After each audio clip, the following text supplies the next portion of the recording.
Siyafunda kwivangeli kaJohn chapter 18. Siyoqala evesini lokuqala. Siyokuma evesini lika 9. John 18 chapter 18 verse 1 to 9. Ngiyocela la sebethole sihloko sithi ukuboshwa kwaJesu. Jesu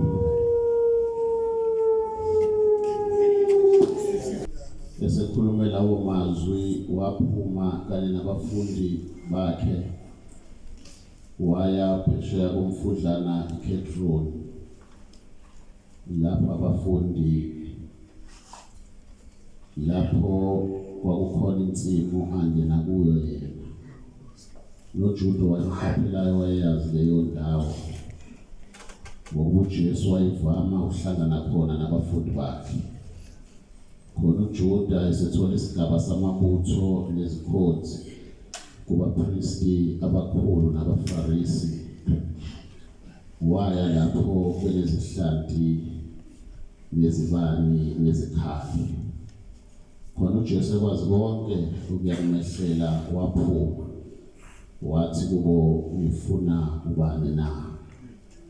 Bamphendula bathi, uJesu waseNazaretha. Jesu wathi kubo, imina. uJuda omkhaphelayo wayenabo. Kuthe ukuba athi kubo imina, bahlehla novana bawaphansi. Waphinda wabuza wathi, nifuna ubani na? Bathi, uJesu waseNazaretha. Jesu waphendula wathi, ngimtshelile ukuthi imina. Make lifuna mina, bayekeni laba bahambe, ukuba ligcwaliseke izwi alishoyo lokuthi kulabo ongiphe bona angilahlekelwanga namunye. Ukuba ligcwaliseke izwi alishoyo lokuthi kulabo ongiphe bona angilahlekelwanga namunye. Ngiyacela ukuthi umlungiswa kamsomi ukhuleke.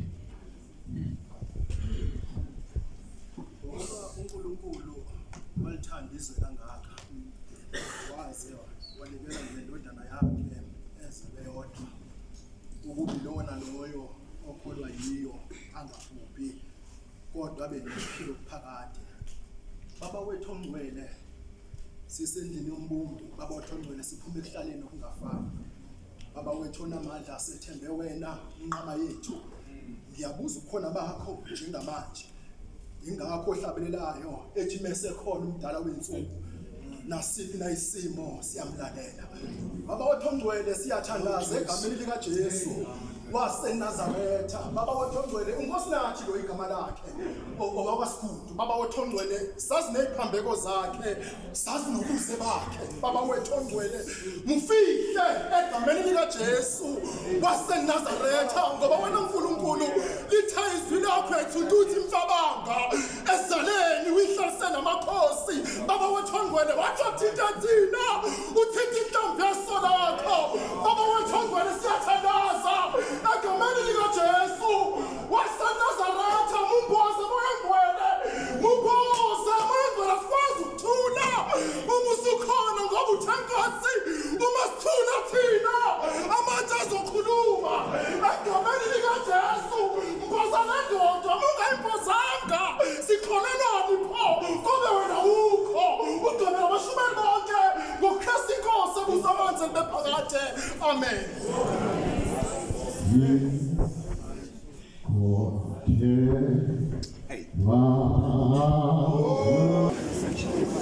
Ngisheshe ngisuke ukuze ngizonikeza abashumayeli indima yabo. Sisohambweni oluya eGolgotha. Manginike indaba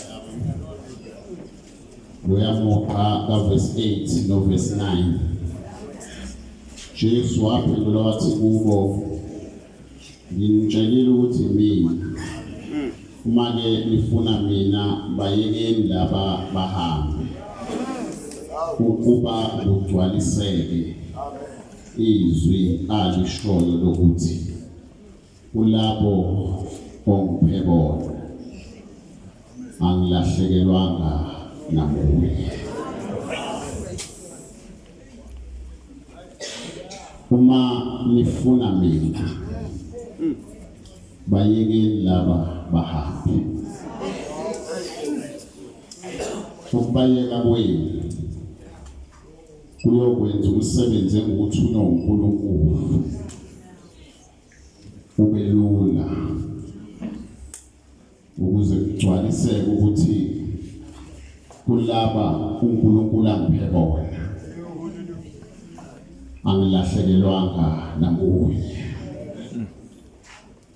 Umsebenzi kaJesu kwakuwumsebenzi ayewuthunywe uNkulunkulu. Kwakufanele ukuthi azoqala lo msebenzi awuqede, angabe khona noyedwa ozosala engasizakalanga. Akuqali ke ukuthi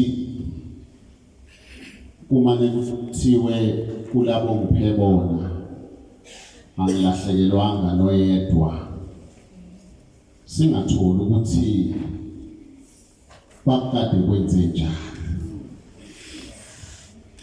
ngoba uJesu kulesigaba kusona umsebenzi awuzele umsebenzi owonakale ngokuthi umuntu alalele isitha. Uma sihlehla kafushane ensimini yase-Edeni,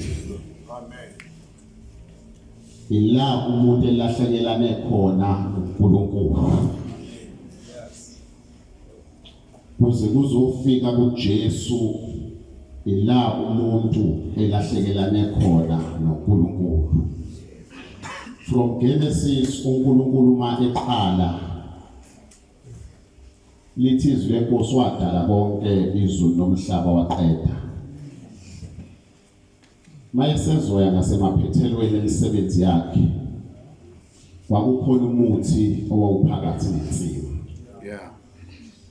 Kulo muthi owawuphakathi nensimu uNkulunkulu wawubeka umthetho wakhe njengoNkulunkulu ukuthi akungayi muntu noma laba babekiwe ensimini uAdam angadli kuloya muthi, ngoba uma edla walibeka uNkulunkulu igama lokuthi uyokufa nokufa.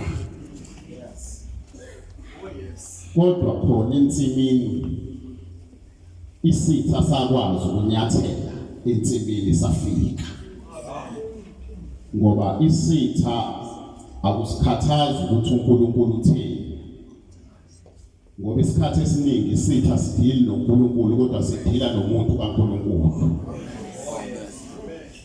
Uma sifika ensimini umuntu wayengaboni lutho, sathi sitha kumuntu, uma udla la uzokwazi okuhle nokubi futhi uzohlakanipha. Yingakho uNkulunkulu ethe ungadli, ngoba akafuni ubone ukuhlakanipha. Umuntu Adam wasilalela isitha wakhohliseka. Lithi izwi lenkosi ekukhohlisekeni kwakhe waphula umyalo kaNkulunkulu, wathatha umyalo wesitha wadla ensimini, wadla esithebeni noma emthini owawuphakathi nensimu. Uma esedlile amehlakhe avuleka wabona waqala wazibona kwayena ukuthi kanti akemphethe wabaleka wayuqasha njengenjwayelo kaNkulunkulu mayifika ensimini wamfica uAdam eseqashile. uNkulunkulu into uyazi engakafiki kwisimo sayo kodwa usuke seyazi ukuthi siyenzekile. Nokuvakashela kwakhe ensimini uNkulunkulu wayesazi ukuthi uAdam usewuphulile umthetho. Amen. Wabaleka waqala. Uma ezombheka uNkulunkulu emmemeza uthi Adam uphi na? Uthi Nkosi ngicashile ngibalekile ngoba ngiphule umyalo. uNkulunkulu kusuka kuleso sikhathi ngibheke endleleni eyeGolgotha kulabo ongipheko angilahlekelwanga namunye. Uthi uNkulunkulu Adam ngiyaxosha ensimini ngoba wathi esedlile wanika nalo ayekade bekwe naye ensimini ukuthi nayadle wabona. Wathi sengiyaxosha ensimini Simi yasekitheni nenzansi ngiyaxosha Adam. Akusakuba khona umuntu oyosondela kulo yamutho phakathi nensini. Wayesewubiya uNkulunkulu umuthi. Wabeka amakherubi nelanga blenkemba ephephukayo. Ilindi indlela yomuntu oya emthini ophili. Nansi into uNkulunkulu ayenza. Noma umuntu uAdam edlile emthini kodwa akafika ngesinqumweni sokuthi awusike umuthi usuke. Kodwa wathi umuthi awubiyeke. Bese kungabi khona umuntu ozoya khona. Akasekho ozokwazi awumunyiwe. Kodwa akasekho ozokwazi ukuya kuwo. Kodwa soshintsha location yomuthi. Ngoba umuntu usedlile kulo wakwazi ukubona okuhle nokubi. Sizoshintsha location asizususa lo. Kodwa sofuna ukuyotshala omunye kwenye indawo. Kodwa sodinga umuntu ozokwehla azowutshatha lo muthi. Ukuze ahambe ayositshalela wona. Lithi izwi leNkosi. Wahlala kanjalo umuthi enzansi ensimini yaseEdeni. Phezulu ezulwini uNkulunkulu isono nokufa kungene ensimini yaseEdeni. Asususanga kodwa umuthi. Akekho yini phakathi kweyingelosi bangavuma ukuthi ehle azosithathela umuthi omunye siyowutshala kwenye indawo. Lithi izwi leNkosi. Wehla enye yengelosi uMikhayeli. Amen. Yavuma yathi Nkosi kulungile uyafuna ozomthuma mina. Singena kulesi sigaba sokwehla kukaJesu. Uma uJesu ezofika uthi uJohane umvangeli kuchapter 1 uthi aqaleni wayekhona ulizwi. Uthi ulizwi waye kuNkulunkulu noNkulunkulu besethi konke kwavela ngaye. Athi ngaphandle kwakhe akuvelanga lutho. Yathi ingodo yami usho ukuthi ulizwi. Nangesikhathi eEdeni kungenwa ensimini isitha sikhohlisa uAdam. Ulizwi wayekhona. Kodwa mase sifika na uthi konke kwavela ngakwambisa ngolizwi. Ngoba ungulizwi uma edinge ukuthi abe ngulizwi situation yesimo ekusuke kufanele ukuthi ayobhekana naso. Lithi izwi ngesikhathi uJohn umbhaphathisi bambuza ethi wena ubuKristu na? Uthi cha angiyena uKristu. Kodwa mina ngiyizwi lomamezehlala. Ethi phendulani niqondise noma nenze imikhondo yenkosi iqonde. Lithi izwi lenkosi wayebabhaphathisa. Ngesikhathi ababhaphathisa emfuleni iJordani, yena uJohn umbhaphathisi. Lithi wavusa amehlo wayesethi, bhekani iwundlu laNkulunkulu elihlamba lisuse izono zezwe. Ngala uJohn umvangeli umveza njengolizwi. Kodwa ngala umbhaphathisi uthi nanti iwundlu likaNkulunkulu. Inkosi yakithi itayenzamise ngewundlu ukuthi sigaba ngena kusona ufunakala zothatha umuntu wahlazo ayohlatshwa njengewundlu.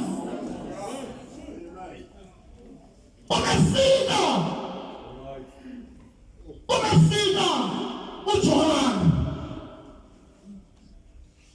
esemise ngewundlu. Lakhona iwundlu elinguJesu. Singakhohlwa umonakalo ukuthi uqale ensimini yase-Edeni. Uma liphula iwundlu laqala lenza imisebenzi eminingi. Lafika emshadweni ekhaya laphendula amanzi abiwayini badinwa abaJuda bebuka lokho. Wavusa uLazaro ekuseni badinwa abaJuda bebona lokho. Ubani lo ozoshintsha imithetho ekade yabekwa? Umsebenzi wokuthi ayisiphambanweni wayengeke azawuqale. Kodwa kusane process efunakala ilungise ngaphambi kokuthi ayisiphambanweni. Lithi izwi lenkosi ngaleso sikhathi baqala baba nemibuzo eminingi ngoJesu. Kwafika isigaba sokuthi uJesu ayenze yonke imisebenzi wazovusa ngisho uLazaro ekufeni.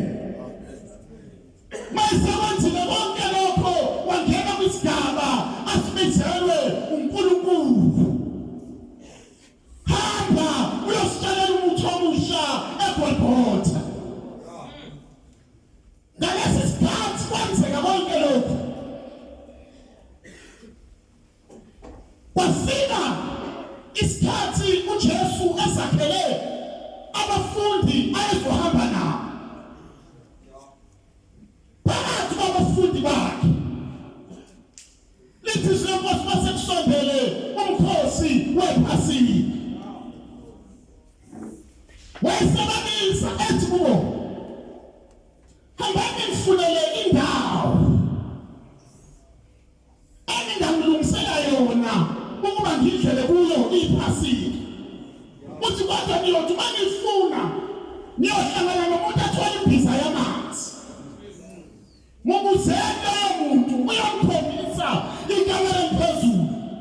Ngilungiseleni lapho la sizodla khona isidlo sokugcina senkosi lisekhona bazalwane. Lithi phezulu balungisa baqeda. Bafika bonke etafuleni uzodla isidlo senkosi. Bahlala phansi. Wayeseqala uJesu ekhuluma ethandaza.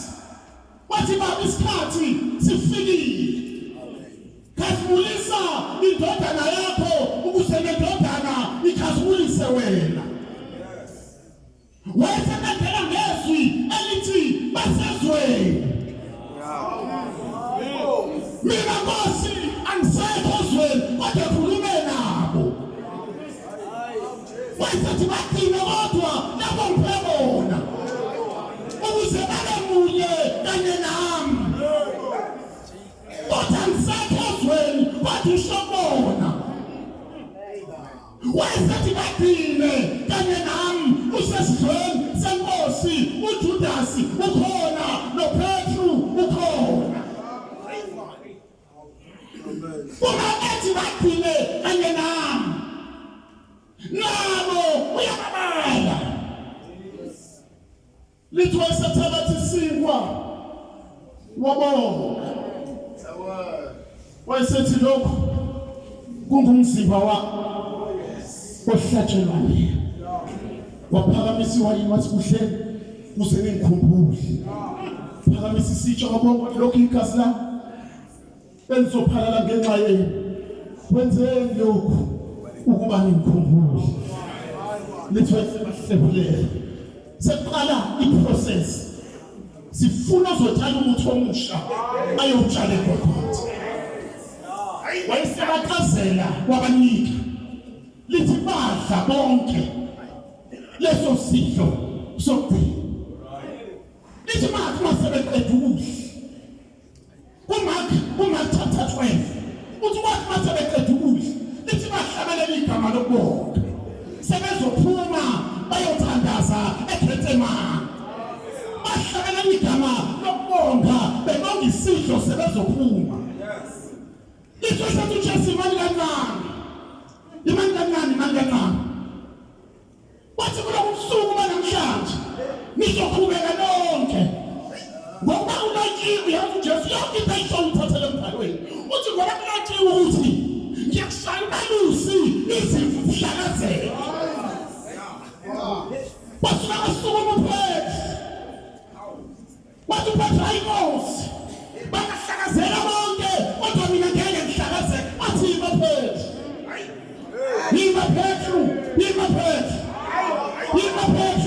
Yima Petru wayesethi uSathane ufunile ukuthi akuhlube njengokolweni wayesemane ekhuluma noPetru yedwa wasikoda wena Petru ngiyakhulekela ukuthi ukhoya kwakho ngapheli wasaphendukile unisabafowenu sekuyaphunywa sekuyahanjwa nanguPetru eqinisekisa bajabule uPetru bangathi usibone yikhawanyana ukuthi ukhoya kangaka ethi ngaphela thandaqedi ngawo bathi namhlanje kodwa lingakakhali kathatha iphupho bana Petru uzomphika ngoba umsebenzi uJesu awenzayo akanikeza ithemba bese kutshela into azoyenza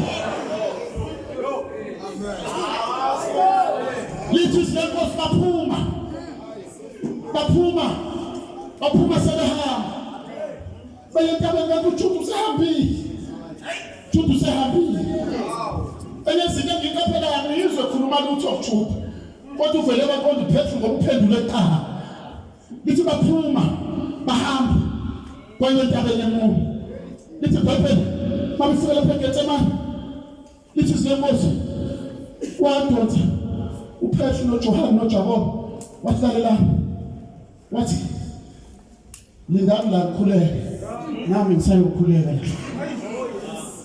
la abasazi isimo uJesu abhekene naso lithi wathatha amagxathu ambala waba ngobuso phansi wayesethandaza ethi baba uma kungenzeka akudlule kimi lesisitsha kodwa kungabi intando yami kodwa kube intando yakho bese sivuke phenduka abafika belele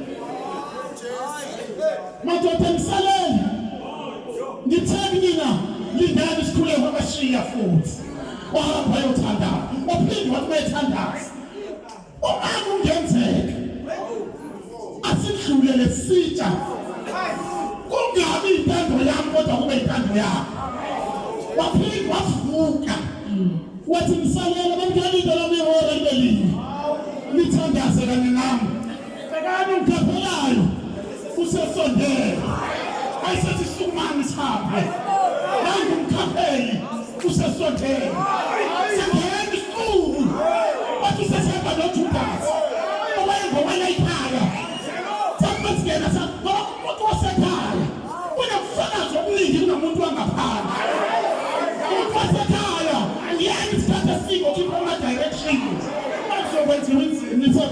bazalwane. It is the God. Mabefika abemnike isibonakaliso esithi loyo manga kuyobe kuyena. Sebenzi wakho uJudas wawenza njengoba unjalo clean. Wathi mayefika nje wafika kwamanga. Kwesesi nawe Juda uyangikhaphela. Lithi basibone isibonakaliso sokuthi uyena. Kodwa kunombuzo aqala ukusi. Uma beqhamuka nifuna ba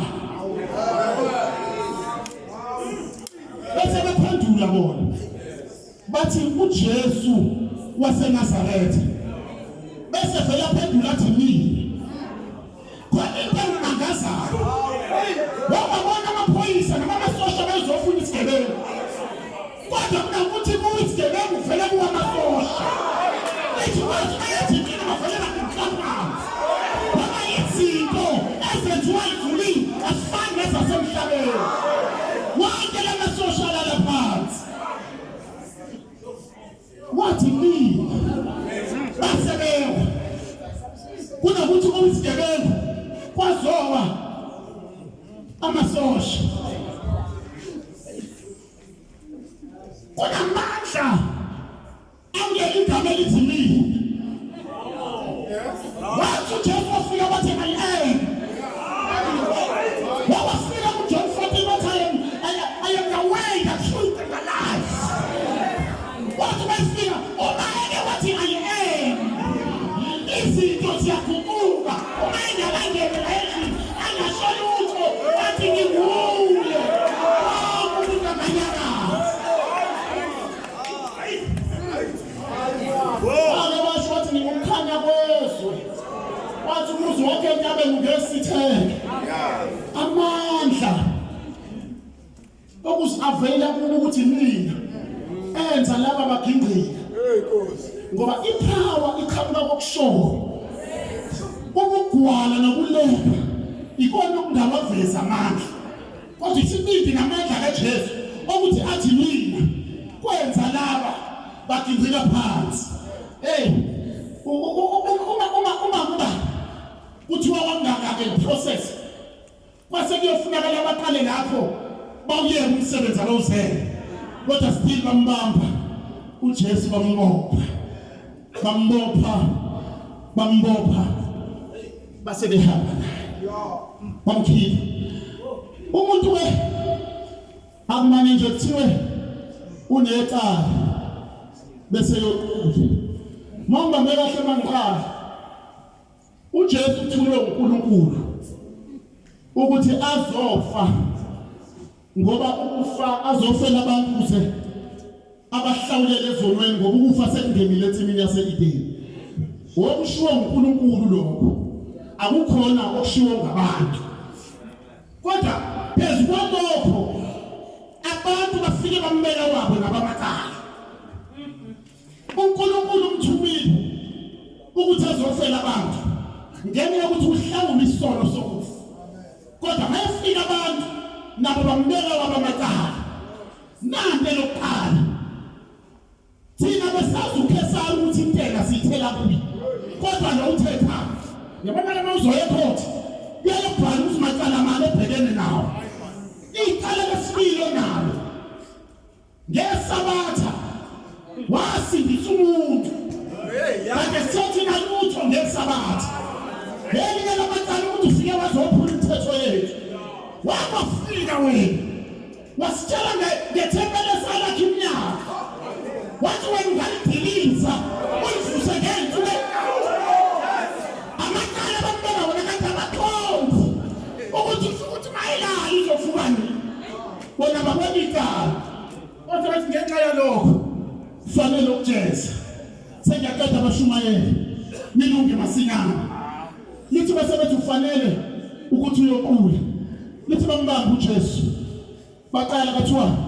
akaqale uyabona ke awumani uqabiswe uhanjiswe enkantolo enkulu ngoba kusuke sayilo icala lakho qale kulezi inkantolo ezincane ayibonge inkosi ukuze kubonakala ukuthi bathini laba lithini lelijaji uma sibona ukuthi kuyenukela solo sikunyusela kwephezulu siyabona lona licala kodwa kusezokusho thina kodwa sesiyotshelwa yilasilisa khona lithi bamqala bamisa bakaNasi kanti lokuqala uJesu aqala ukungena kuyona lithi uAnasi wayekade ngumkhwe kaKhefasi ayikho into etheni ayengayisho ngoJesu kodwa ngesimo sokuthi naye waphela adlule kuyena lithi bamdlulisa yena babika amacala akhe wonke na amacala wenzile sesikhokha intela uthi asiyeke kuphesana uthe angavusa ithempeli esakhathi iminyaka ngeensuku ezintathu wasindisa umuntu ngesabatha basho ukuthi awekho amandla kuAnase mhluliseleni umpristi omkhulu bakhona abafundi bayamlandela bahamba masiya kumpristi omkhulu bathiwa uPetru ingakakhali kathatha ikhulu wena uzomphika ngesikhathi kiwa kumpristi omkhulu nawe noPetru naye uhamba naye angaphethe ngemegcekeni lompristi omkhulu Ufabehlela emlilweni mothi uJesu wangena ngaphakathi baphuma intombazana uRoda yathi ngasho ukuthi ngomunye wabo owakuhamba naye wathi ayina bengingekho angikwazi bathali iphuthe agwala amazwi kaJesu lingakakhali athathu namhlanje phethu uzomphika wafika nakumpristi omkhulu naye umpristi omkhulu wambona base wathi simdlulisele kwa Herodi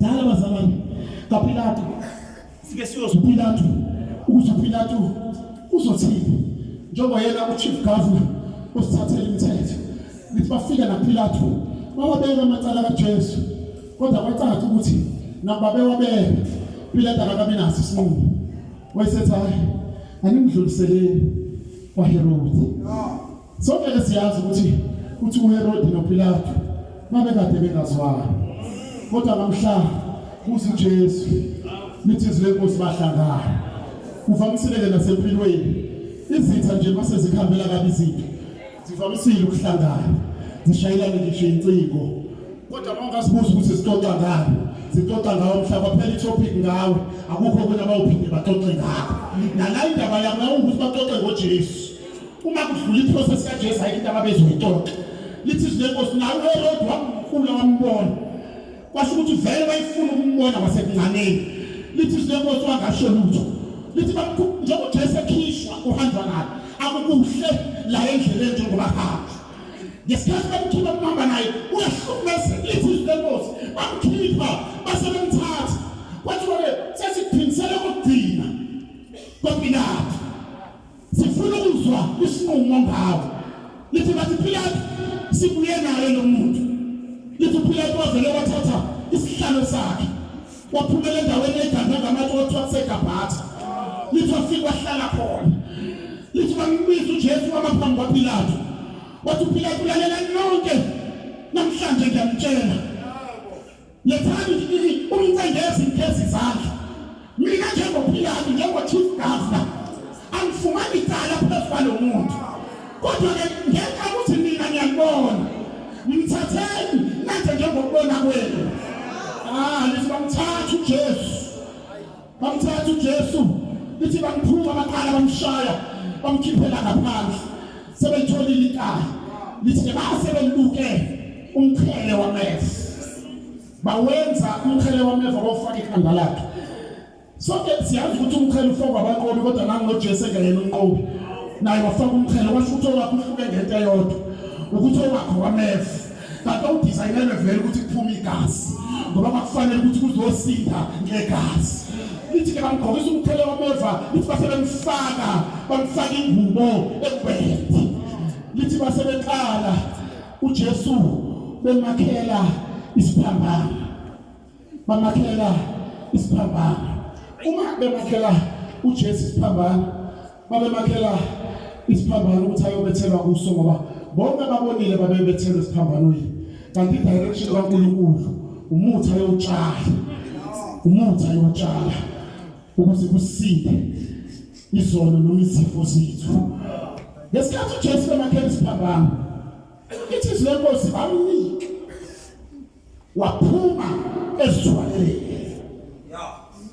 waphuma nesiphambano uJesu esithwaleleni sasisinda ngohlobo lwesimanga kodwa uJesu asemsinda waphuma esithwele ubaba kaJesu lothi phela uJoseph wayekade umbase phela esikhathi esiningi uJesu wayesiza wakhe mabazo uma kuthathwa ihlamba likhonjwa noJesu wayesuke khona manje uma senikezwa isiphambano awuyona into entsha uJesu sekubonakala njenge-training wayenza i-training yokuthwala isiphambano namhlathanelekelela ubaba wakhe ebasa yikho nayisephuma waphuma esithweni waba yinto ayintengeselwa ubaba wakhe ebasa uyise wayengazi ukuthi uyothwala isiphambano noJesu wengazi kodwa ngokaNkulunkulu phezulu uJesu wathwala isiphambano nithi zenkosi waphuma nasesithwele wahamba naso ngesikhathi ehamba naso isiphambano uJesu asibambile lithi iBhayibheli wakhamba indoda eyayiqhamuka ezweni laseKureni lithi le ndoda yayingazi lutho yafika yabizwa kwathiwa umthwalele kancane thwalela umuntu oyitrayinele into yakhe kwathiwa umthwalele kancane lithi zenkosi yasithatha le ndoda isiphambano yathi isithatha yawa naso into eyenza ukuthi ngeqeqeshelwanga lento futhi akusona sakhe ngoba kuthi ukuthwala umthwalo ongawona wakho kwasho ukuthi uJesu lento wayiqeqeshelwa kwathiwa nikela uJesu asithwalele sesiyaphuma sesiya endabeni yaseGolgotha ayibonke inkosi yebo uJesu